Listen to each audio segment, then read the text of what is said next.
আমি মায়ের মুখে শুনেছিলাম, কিন্তু আরেকবার মাসিমণির কাছ থেকে একবার জেনে নিতে হবে। মাসিমণিকে একবার কল করো তো। মাসিমণি, মায়ের মুখে শুনেছিলাম ডিমের যে লাউ শাক দিয়ে একটা তরকারি হয়, সেই তরকারিটা কিভাবে হয় একটু বলে দেবেন?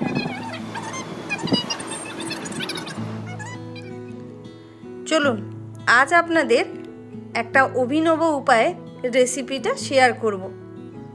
কবিতার নাম লাউ শাক দিয়ে ডিম ঘন্ট।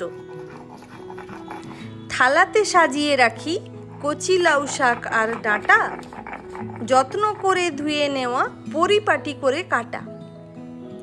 রান্নাঘরের শিলনোড়াতে এবার মশলা বাটার পালা, রান্নার স্বাদে ভরিয়ে দেব আজ দুপুরের থালা।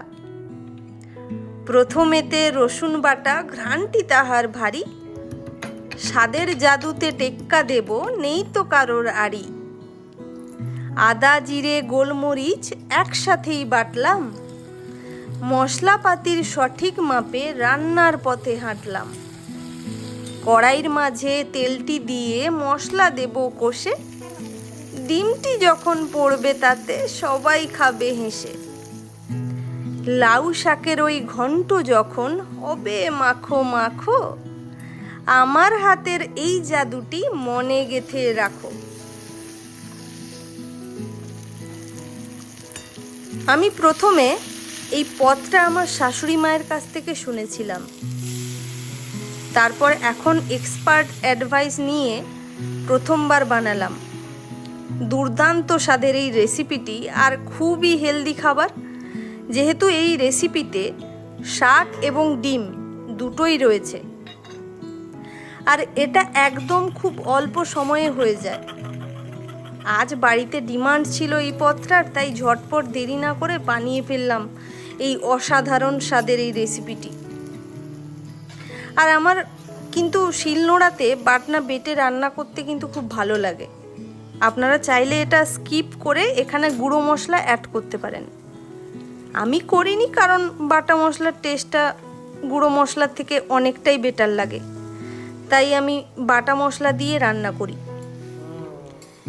এখানে আমি টোটাল 4টে ডিম ব্যবহার করেছিলাম। দুটো ফাটিয়ে কষানোর সময় ভুজিয়া হিসেবে ব্যবহার করেছি, আর দুটো ডিম লাস্টে নামানোর আগে ঝোল ফোটার সময় ফাটিয়ে দিয়েছিলাম। তারপর গরম মশলা আর ঘি দিয়ে নামিয়ে নিয়েছিলাম। আমি রেসিপির ডিটেলসটা ডেসক্রিপশানে দিয়ে রাখলাম। আপনারাও চাইলে এই বাড়িতে এই পদটা বানিয়ে দেখতে পারেন। আর কেমন লাগলো অবশ্যই কিন্তু জানাতে ভুলবেন না।